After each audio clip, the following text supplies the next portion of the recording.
Olá, crianças! Hoje, dia 28 de abril. Hoje é o Dia Internacional da Educação. O que é educação? Educação é aquilo que a gente aprende na escola, mas é aquilo que a gente aprende para a vida. Então, a educação não é somente o que aprende na escola. Educação é o que aprende na escola, em casa, em qualquer lugar que a gente esteja. É a educação que nos prepara para a vida. E por que essa data? Há 21 anos atrás, lá em 2000, no ano de 2000, houve um congresso entre as várias nações, os vários países, para discutir a educação.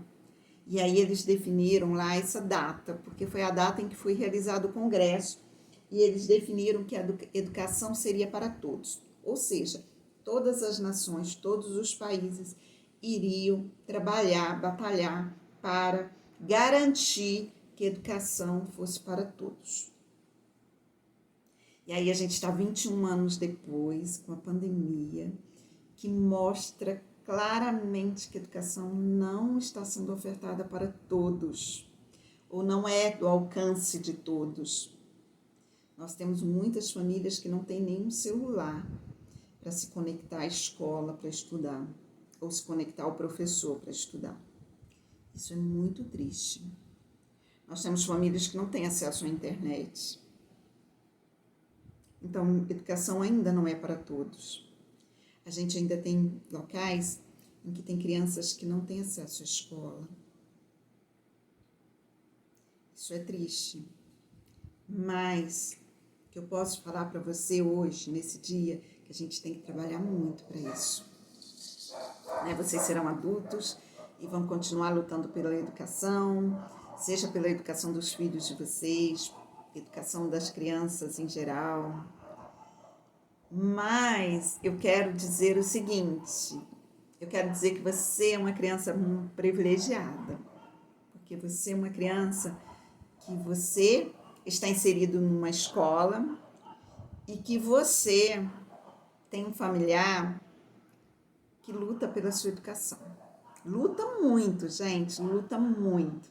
Cada vez que o seu familiar senta do seu lado para estudar com você, ele está lutando pela sua educação. Cada vez que seu familiar ensina para você algumas regras, ele está lutando, trabalhando pela sua educação.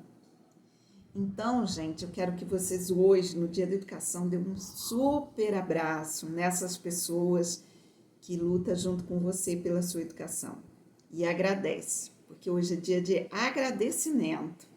Agradece por cada momento que ele dedica ou ela dedica a sua educação. E fala, obrigado, você está me ajudando a me preparar para a vida, para ser um adulto que possa tomar decisões, para ser um adulto que possa fazer suas escolhas, escolher que profissão você vai querer ser e ter condições para você lutar pela sua profissão. Então, agradece muito. E eu já deixo o meu agradecimento por esse familiar que te acompanha, porque ele sempre foi muito importante para mim como professor. Mas, ultimamente, ele tem sido muito, muito mais importante. Porque eles são os meus olhos. Eu não consigo ver o seu caderno enquanto você escreve. Eu não consigo ver a sua reação quando você faz sua atividade. Então, esse seu familiar são os meus olhos, tá? Agradece ele por mim.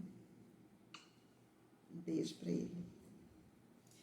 Então, vamos lá. Na aula de hoje, nós vamos estudar graus de substantivos. Então, gente, quando eu estou lendo um texto e fala assim, o lobinho estava perdido na floresta. Eu sei que ele é um lobo pequeno, né? É um lobo pequeno. Ou então ainda pode ser um lobo muito bonzinho, né? Um lobinho, uma forma carinhosa de me referir ao lobo. Mas a primeira ideia que vem é de que o lobinho é muito pequeno. Ou se eu falo assim, nossa, hoje andando pela floresta encontrei um lobão. lobo muito grande, gente. É um lobo grande. Então, isso eu chamo de grau, ou pequeno ou grande, tá? Mas, vamos recordar um pouquinho sobre o que é mesmo substantivos? Substantivos são nomes. Nomes de pessoas, de lugar, de objetos, são nomes. Os substantivos, a gente já viu que ele pode ter nomes próprios ou nomes comuns, né? Já falamos sobre isso. Pode alterar-se em gênero. Pode ser o leão ou pode ser a leoa. Então, gênero masculino ou feminino. Quando eu leio a palavra leoa, eu sei que se refere a um animal do gênero feminino. Ou então, ele pode ainda alterar-se quanto ao número. Os leões, ou são vários, eu sei que são vários leões. Ou então, o leão, eu sei que é um só. Então, ele pode se alterar quanto ao número, ou sendo escrito no singular ou no plural. Agora, a gente vai estudar os graus. Graus, ele também pode variar quanto aos graus. Olha só, o nome das pessoas, objetos e animais, ele pode apresentar variações no tamanho. Mas esse tamanho não é tamanho de palavra. Esse tamanho é o tamanho do objeto. Uma bonequinha, olha o tamanho, bem pequena, uma bonequinha. Ou poderia ser um bonecão. Então, os graus, os substantivos podem aparecer escritos tanto no grau diminutivo quanto no grau aumentativo. Ou no grau do seu tamanho normal, da boneca. Boneca, bonequinha e bonecão. Então, ele pode variar quanto ao grau, quanto ao tamanho. Bonequinha, uma boneca do tamanho normal, ou um bonecão. Então, vamos lá. Gravem isso. Grau diminutivo, grau aumentativo ou normal. Vamos ver os exemplos? O ratinho, grau diminutivo. Olha como esse rato é pequenino. Grau diminutivo. Um rato do tamanho normal, que é mais ou menos ali do tamanho de uma mão, ou pode ser um ratão. O carro pode ser um carrinho bem pequeno, grau diminutivo. Um grau normal pode ser um carro normal, tamanho normal, que cabe aí 5 pessoas. Ou pode ser um carro enorme, que cabe ali a família do amigo, um carro enorme, um carrão. Certo? Mas, se vocês observarem aqui, ó, ratinho, ele tem a terminação em in, e ratão tem a terminação em ão. Muitas palavras têm essas terminações, que logo que você vê, já indica. Por exemplo, vamos lá. Ana, eu quero falar essa palavra, falar de uma forma mais carinhosa, vou dizer assim, oi, Aninha. Então, inha, terminação inha. Mas aí eu posso dizer, né, a Ana é pequena, mas eu posso dizer atribuir a Aninha como uma forma carinhosa em me referir a ela. Mas a terminação inha. Mas, gente, nem todos os substantivos, eles estão no grau diminutivo ou aumentativo com essas terminações. Então, fiquem atentos a essas palavras. Por exemplo, boca. Uma boca muito grande é uma bocarra. Um muro muito grande é uma muralha. Então, fugiu dessa determinação ão. Então, nós vamos estudar isso. E eu quero que você fique muito atento para a gente fixar esse conteúdo. Agora, eu quero o seguinte. Reescreva no diagrama as palavras menino. Você vai escrever menino aqui. E vai escrever garoto aqui no grau diminutivo. como que você se referia a um menino pequeno? Como se você se referia a um garoto pequeno. Então, faça isso. Depois, você vai pinte a sequência de letras que se repetiu em ambas palavras. Sequência. Então, você vai ter, na terminação, vai ser igual para essas duas palavras. Então, quero que você pinte essa sequência. Então, são as letras que são iguais na sequência.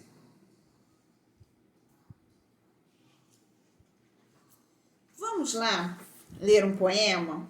Olha só. Xadrez. Vamos ver. É branca a gata gatinha, é branca como farinha.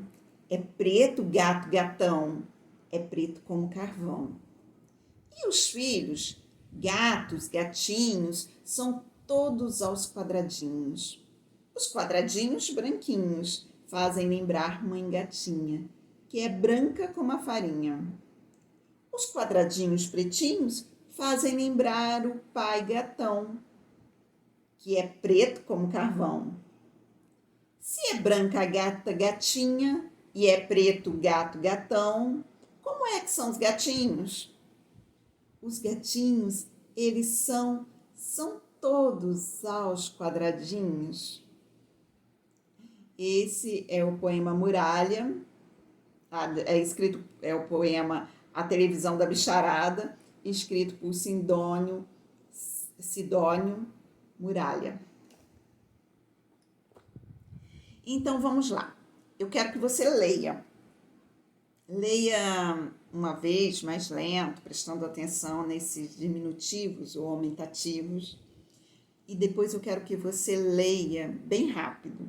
Se você tiver aí um irmão que possa ler junto com você, ou convide um familiar que possa ler junto com você, faz um joguinho assim. Você lê 2 linhas e o outro lê 2 linhas em seguida, mas assim, ó, rapidão, assim. É branca a gata gatinha, é branca como farinha. É preto como gato gatão, é preto como carvão. E os filhos, gato gatinhos, são todos aos quadradinhos. E vai trocando de 2 em 2. Vai ficar bem legal. Lê aí. Sem tropeçar. Então, vamos lá. Como são as palavras escritas no final de cada verso? Voltando. Então, eu quero, olha só, no final de cada verso, gatinha, farinha, gatão, carvão, gatinhos, quadradinhos, branquinhos, gatinho. Então, me fale como são essas palavras. Elas são, a maioria são escritas no grau diminutivo e no grau aumentativo ou não? Farinha é o nome da palavra mesmo, terminado em inha, mas é farinha. Farinha de mandioca, farinha de milho, aí é farinha. Farinha de trigo é o nome, esse aqui não é diminutivo. Mas a maioria aqui das palavras estão escritas. Carvão também não está no aumentativo. Carvão é o nome da madeira, do que sobrou da madeira queimada, que não virou cinza e queimou, né? Carvão para fazer churrasco. Então, gente, me fale, mas eu quero a maioria. Como estão escritas as palavras de cada verso? A maioria estão escritas no diminutivo e no aumentativo ou não? Analise aí. Como terminam essas palavras? Então, vamos lá. Os diminutivos que estão aqui nesse poema, elas terminam em... Qual é a terminação? Qual é a sequência da terminação? Gatinha, gatinhos, branquinhos, pretinhos, quadradinhos. E as que terminam no grau, as palavras que estão escritas no grau aumentativo? Gatão, gatão. E aí? Ela está escrita ela termina com a qual terminação? Exercício 3. Pinte de verde as palavras que estão no diminutivo e pinte de azul as palavras que estão no aumentativo. Gente, cuidado, não vai pintando toda a palavra que termina com inha, ou inho, ou ão. Vocês têm que prestar atenção se a palavra está no diminutivo ou no aumentativo. Por exemplo, são, carvão, não estão no diminutivo nem no aumentativo. Elas é a palavra como escreve mesmo. Agora vamos lá. Exercício 4. Complete o trecho do poema. A é branca como? Isso você vai completar com base no texto. Quem no texto é branca? A gatinha, não é? E ela é branca como o quê? Como carvão? Não, ela é branca como farinha. E o gatão? O gatão o quê? Vai lá no texto. O que fala do gatão? É preto o gatão. Então, o gato preto é como carvão. É como carvão. E você vai completando sobre as características da mãe e as características do pai, dos gatos. Marque com um X as palavras no aumentativo. Então, eu tenho aqui solidão, terminada em ão, mas está no aumentativo.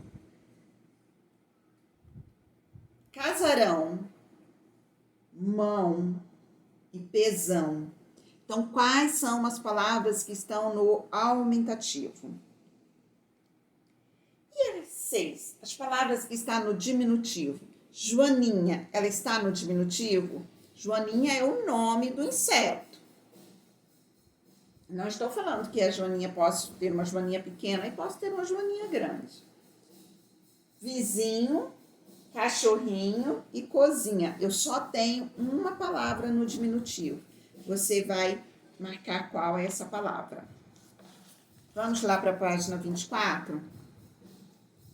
Muito legal esse exercício. Escreva as frases substituindo as imagens pelos substantivos correspondentes no diminutivo. Então, eu tenho aqui uma pomba. Como que é pomba no diminutivo? Pousou na folha. Como é a folhinha? Ixi, como é a folha no diminutivo? A pombinha pousou na folhinha. E assim você vai fazendo todos esses exercícios.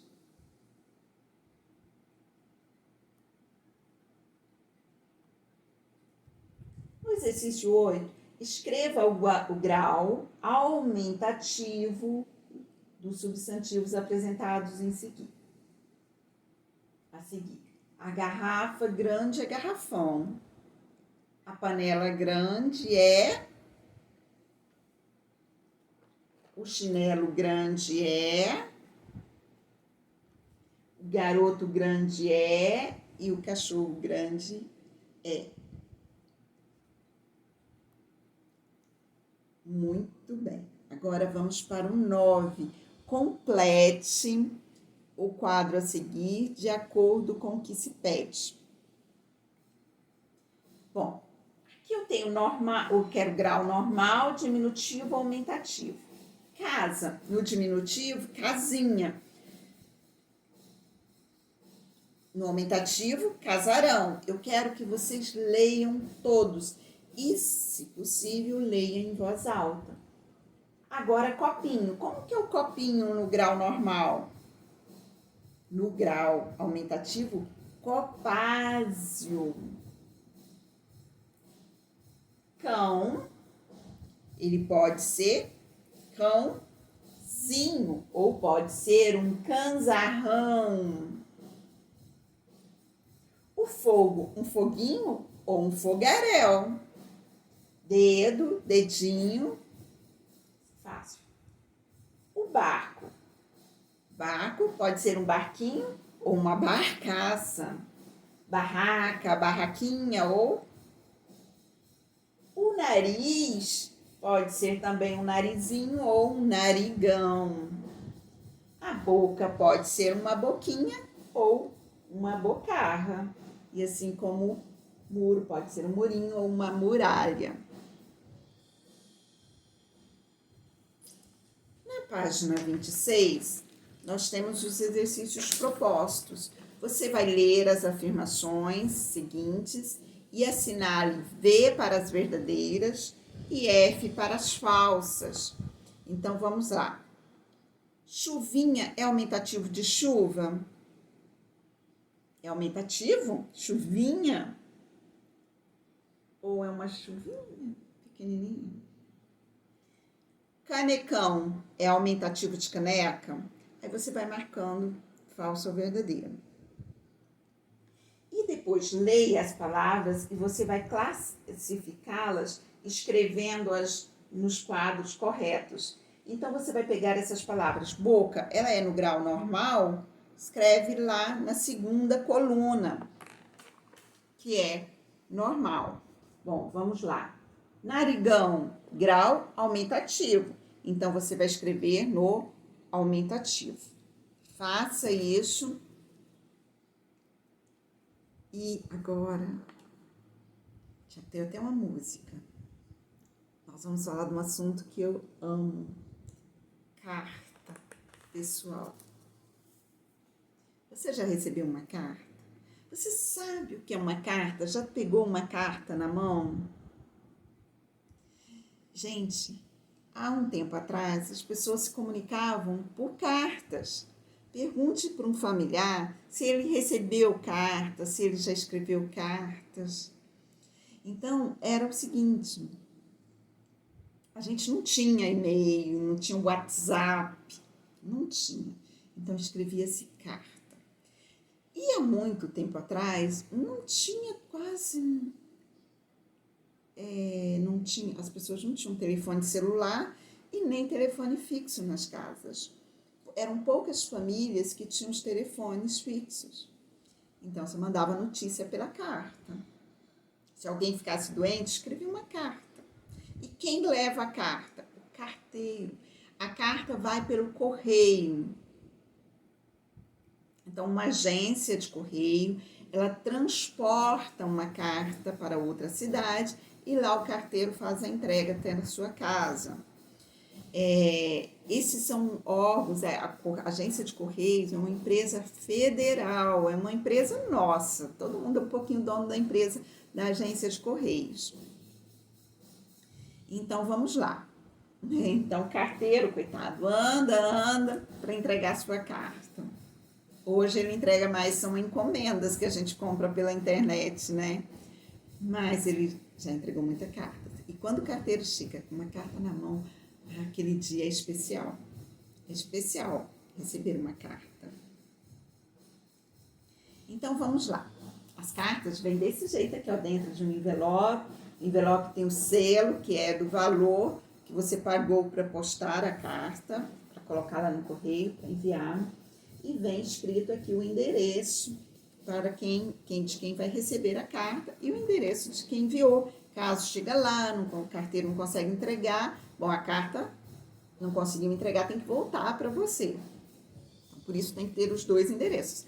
E também o endereço é muito importante para que você, ao receber a carta, você possa responder essa carta, né? Você pode escrever outra carta dando a resposta. Assim como a gente dá a resposta nas mensagens que a gente recebe pelo celular, a gente respondia a carta. Leva dias para chegar uma carta, a resposta. Chegava e o contentamento era assim, muito bom. Então, vou ler uma carta para vocês. Vamos lá. A carta pessoal. Por que carta pessoal? Toda carta é pessoal? Não. A carta pessoal é a carta que foi escrita para uma pessoa específica. E há cartas que são escritas, cartas abertas ao público, que todo mundo pode ler. A carta que foi escrita só para você é sua. Você que vai decidir se a outra pessoa pode ou não ler essa carta.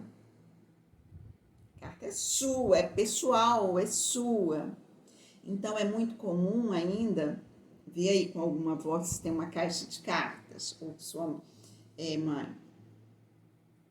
Olha só, é muito comum, as pessoas antes tinham umas caixas de cartas. Se a carta fosse boa, ela queria guardar aquela recordação e guardava a carta na caixa.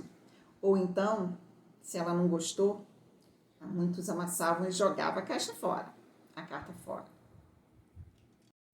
Então vamos lá, vamos ler a carta para vocês?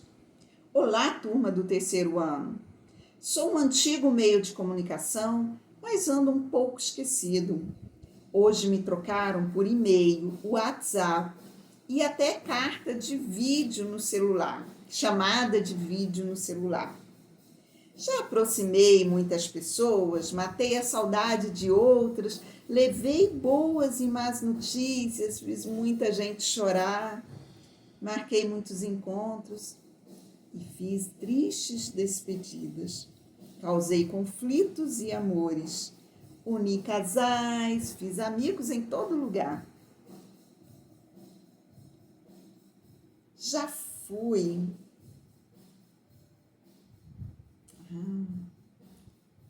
Algumas vezes cheguei sem esperar, em outras era tão aguardada que fazia sonhar. Já fui rasgada quando não era bem-vinda, amassada por levar más notícias. Já fui guardada dentro de caixas e livros, sinal de carinho e alegria com minha chegada. Já fui para longe, para bem longe. Entrei em casas pobres e ricas, em lugares frios e ensolarados, em ambientes barulhentos e tristes. Você já me teve em suas mãos? Sabe quem sou? Um abraço, a carta pessoal. Então vamos lá. Primeira coisa, uma carta. Olá, turma do terceiro ano. É um cumprimento, mas a carta ainda ela vem escrita aqui em cima, vem escrito o local onde escreveu essa carta. Por exemplo, você mora em Cantagalo, 28 de abril de 2021. Aí você vai escrever lá na primeira linha. É a data e o local onde você escreveu, o local e a data onde você escreveu. Depois você cumprimenta. Olá, eu vou escrever uma específica. Olá, vou escrever para o Miguel. Olá, Miguel Richa. Tudo bem? Estou te escrevendo hoje para falar como tem sido meus dias. E aí você vai escrevendo, vai dando notícia. E no finalzinho, não se esqueça nunca de despedir e assinar. Assine a carta, para saber de quem foi que ele mandou a carta. Vamos lá? Faça uma leitura dessa carta. Leia os trechos seguintes e reflita sobre o significado deles. Matei a saudade de pessoas. O que significa matei a saudade de pessoas? Significa que quando você está com muita saudade de uma pessoa e recebe uma carta, era a maneira de se comunicar com aquela pessoa. Então você vai amenizar aquele sentimento de saudade que você tem da pessoa. É como se você tivesse tido um contato com ela. E é um contato por meio da carta, mas é um contato. Causei conflitos e amores. Sim, muitas cartas foram inícios de namoro, declarações de amor. Há até um poema que diz assim, ó: uma carta de amor é ridícula. E se não for ridícula, não é carta de amor. Aí depois vai o poema e fala assim, mas ridículo mesmo é quem nunca escreveu uma carta de amor. Então, assim, porque as cartas de amor, se você pegar uma carta que é uma declaração de amor, do amor por alguém, você não está participando. É maravilhoso para quem recebe. Mas se você não está, não faz parte, não é para você, que coisa mais, né, sem graça. Então, mas, gente, por isso que a carta é pessoal, né? Você não vai pegar uma carta de amor e mostrar para todo mundo, porque aquilo foi destinado a você. Então, causei conflitos e amores. Conflitos também. Teve muita gente. Assim como uma mensagem, às vezes você recebe uma mensagem do amigo e não gosta, te deixou triste, fala, eu não quero mais falar com ele hoje. Dá um tempo. Hoje eu não quero. Então, à medida que a carta é uma escrita, né? Então, a carta também nem sempre ela pode ser agradável. Já fui guardada dentro de caixas e livros. Então, tem um livro que eu gosto muito, eu vou lá e coloco a minha carta dentro. Quando eu pego aquele livro, eu pego aquela carta. Ou então, estou lendo um livro e recebi uma carta, guarda. Era assim que as pessoas faziam. Ou então, a caixinha de guardar a carta. Fui amassada por levar as más notícias. Não gostei. Falou, não queria essa notícia. Não gostei. A raiva, amassa a carta e joga fora. Então, vamos lá. Tempos atrás, a carta e o telegrama eram os únicos meios de comunicação escrita. O telegrama é o seguinte. Você faz aniversário hoje, eu quero te mandar uma mensagem, mas eu quero que a mensagem chegue para você hoje. Então, eu vou lá no correio, preencho o papel do telegrama, coloco a mensagem, o funcionário vai digitar, ela é uma mensagem eletrônica, né? Ela tem uma certa tecnologia, mas ele vai digitar e para o correio, para ser rápido. Chegou na outra agência aquele telegrama, né, aquela mensagem, ele vai entregar lá na sua casa, no papelzinho escrito, mas não foi escrito por você, assim, a mensagem é sua, foi elaborada por você, mas foi digitada por outro. Então, tempos atrás, a carta e o telegrama eram os únicos meios de comunicação escrita. Atualmente, a tecnologia permite que as pessoas, mesmo morando em lugares distintos, quer dizer, lugares diferentes, dialoguem, né, se comunicam, por exemplo, pelos aplicativos de mensagens instantâneas, que são celulares, né? Ele está aqui digitando mensagenzinha para você, que é o meio de comunicação mais comum hoje. Bom, depois das cartas, surgiram aí os e-mails, que a gente vai falar sobre eles também. Mas até e-mail a gente não tem escrito mais. A gente tem utilizado muito o WhatsApp. Então, vamos lá. Bom, características das cartas. Ela tem sempre um emissor e um receptor. Emissor é quem remete, quem manda a carta, quem envia. O emissor é quem envia. Gente, não é só para carta. Quem envia uma encomenda, quem envia alguma coisa para o outro, ele é o emissor. E ele que vai emitir, ele vai enviar, emissor. O receptor é para quem vai receber. Receber. É para a quem é enviado. Então, o receptor é o mesmo que destinatário. Quer dizer, o destino é para o Leonardo. Então, o destinatário será o Leonardo. É a quem é enviado. Tradicionalmente, uma carta deve conter os seguintes itens. Cabeçalho. Tem que ser o lugar, Cantagalo, 28 de abril de 2021.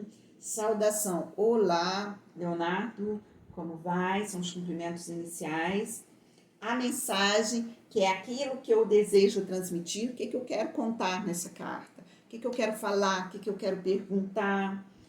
E o final é despedida e assinatura.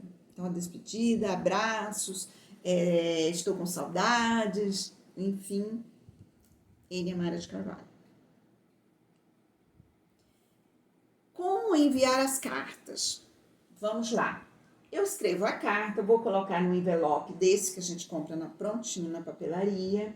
As cartas são enviadas pela Empresa Brasileira de Correios e Telégrafos dentro de um envelope. Toda cidade tem o seu agência de correio ou tem um posto de coleta.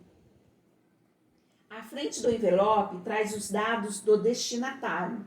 Então, assim, é para quem vou enviar. A Caroline Macedo, Rua Leão 15, número 200, que é o endereço do destinatário. o bairro e cidade e estado. Centro, São Paulo, estado de São Paulo, né? Cidade e estado de São Paulo. E o CEP? O CEP é o Código de Endereçamento Postal. Cada cidade tem um CEP e tem cidades maiores que tem por setores ou ruas, tem um CEP. Então, a gente tem que ter esse número do CEP, ou consultar nos correios, ou consultar na internet. A gente tem que colocar esse CEP, que é uma forma para facilitar a localização desse endereço pela agência de correio e separação para os carteiros fazerem a entrega. E tem o selo, o local do selo. Olha só, o selo o local, você paga, custou R$2 para eu colocar essa carta no correio. Então, o selinho tá lá, escrito lá o valor. Você compra o selo e para provar que você pagou, né, você cola o selo aqui. Ótimo, mas por que isso, tia? É porque alguns postos de coleta é como se fosse umas caixas, né, amarelinhas que ficam na rua, e aí você não precisa enfrentar a fila se você tiver o selo. Você vai ali, coloca o selo do valor e coloca a carta ali dentro. Aí o correio vai coletar e enviar essa carta. E era tão comum que a gente já sabia o preço que era para postar uma carta. Hoje eu não sei. Bom, vamos lá.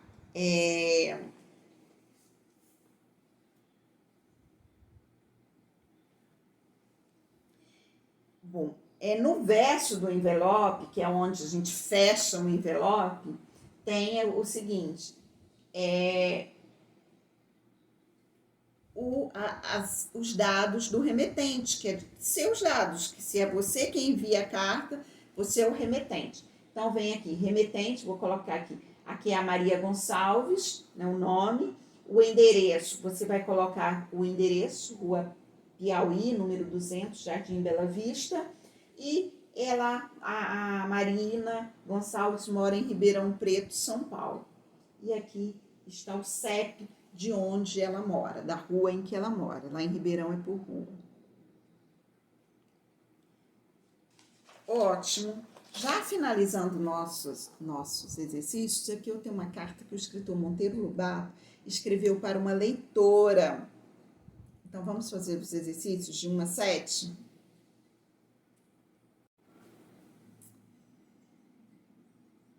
Vamos lá. Então, vamos ler a carta que o Monteiro Lobato escreveu para sua leitora, como resposta a uma carta que ela havia endereçado a ele. Então, vamos lá. Olha só a importância. Monteiro Lobato estava lá em São Paulo quando respondeu, no dia 4 de março de 1936.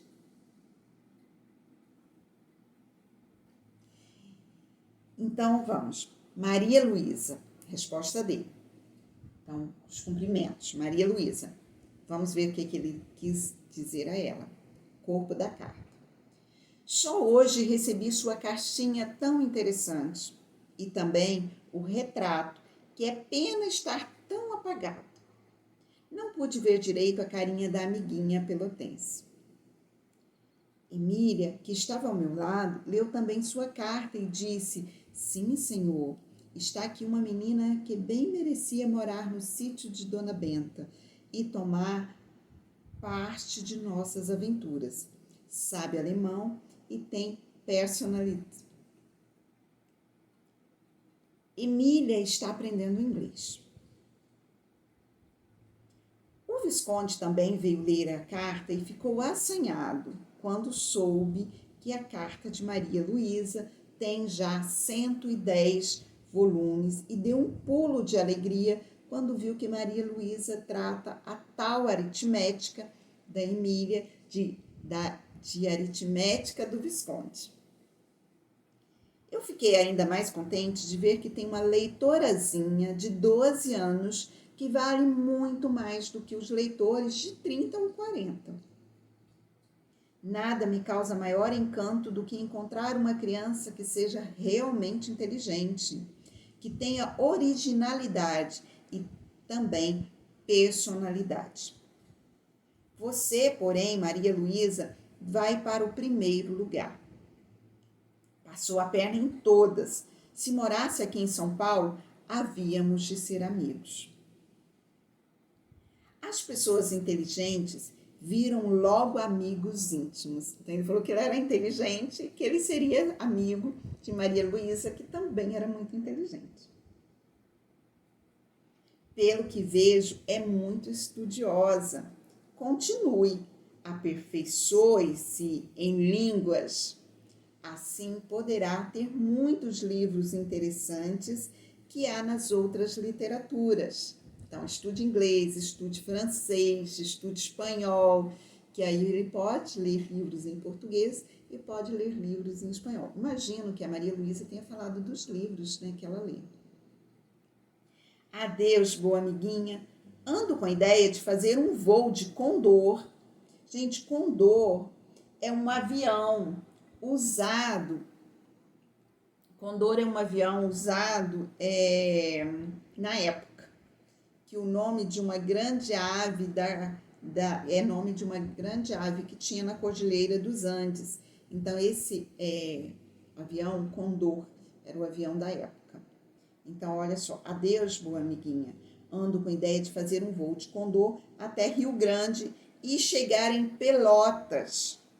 Hei de fazer-lhe uma visitinha. Quer? Adeus, adeus, adeus. Assinado Monteiro Lobato. Então, olha só que interessante. Passou várias características da Maria Luísa, não passou? Monteiro Lobato em sua resposta. A gente sabe, eu imagino que Maria Luísa seja uma criança que lê muito, uma criança muito inteligente, muito estudiosa e é moradora de um local específico, né? Olha só, Rio Grande, na cidade de Pelotas. Então, ela mora na cidade de Pelotas. Ele menciona 2 vezes. Primeiro, no primeiro parágrafo do corpo dessa carta, né? Olha só, ele fala aqui, pelotense. Quem é pelotense é porque nasceu em Pelotas. Então, aí depois, lá no final, ele fala, no penúltimo parágrafo, ele fala o seguinte, que ele está pensando em ir até Pelotas fazer-lhe uma visitinha. Então, ir até a casa dela fazer uma visitinha. Ele quer ser amigo dela. E ele fala que eles seriam grandes amigos porque eles têm uma afinidade, eles têm algo em comum, que é a inteligência. Muito bacana, né? Então, depois eu quero que você leia um pouquinho sobre Monteiro Lobato. Esse é Monteiro Lobato, que escreveu tantos livros legais. E vamos responder as perguntas. A quem a carta é dirigida? Né? Quem era a leitora de Monteiro Lobato? E que escreveu para ele, o Monteiro respondeu. Quem era o destinatário dessa carta de Monteiro Lobato? Onde essa leitora mora? Que idade ela tem? Que língua ela fala além de português? Isso está tudo na carta. Olha só, isso está tudo na carta. Leia aí, né? O que é a Emília? Na Emília, ela fala a língua e fala a idade. Monteiro Lobato fala a idade que ela tem, a Maria Luísa tem. Circule as características que Monteiro Lobato atribuiu a Maria Luísa no texto. Ele falou que ela é bonita, falou que estudou, ele conseguiu ver se ela é realmente bonita. Foto estava muito o quê? Que pena, né? A foto estava muito apagadinha, o retrato. Então, ele não falou que ela era bonita. Falou que ela era estudiosa, inteligente. Falou que ela era falante, esperta, sabida. Vai lá na carta. Reescreva o conselho que Monteiro Lobato deu a Maria Luísa. Ele deu um conselho a ela, né, sobre o estudar. Ele deu. Vai lá e escreva que conselho foi esse. Agora você vai pintar no texto as palavras que Monteiro Lobato emprega no diminutivo. Então, as palavras que ele fala no diminutivo. O que essas palavras no diminutivo indicam? Que ele fala com uma criança ou é um jeito carinhoso de falar com a leitora? Quando ele fala minha leitorazinha. Qual é a data em que a carta foi escrita? Também tem lá. Ótimo. Nós, entre conversas, nós vamos voltar aqui nesse exercício. Terminamos. Finalmente. A aula foi mais longuinha, porque nós fizemos usamos o horário da aula de ciências também. E aqui tem que copiar a agenda. Português, exercício proposto da página 33 e 34. Então, faça esses exercícios que é para vocês trabalharem os substantivos diminutivo e aumentativo, grau de substantivos. Faça esses exercícios todos. Bom descanso, crianças.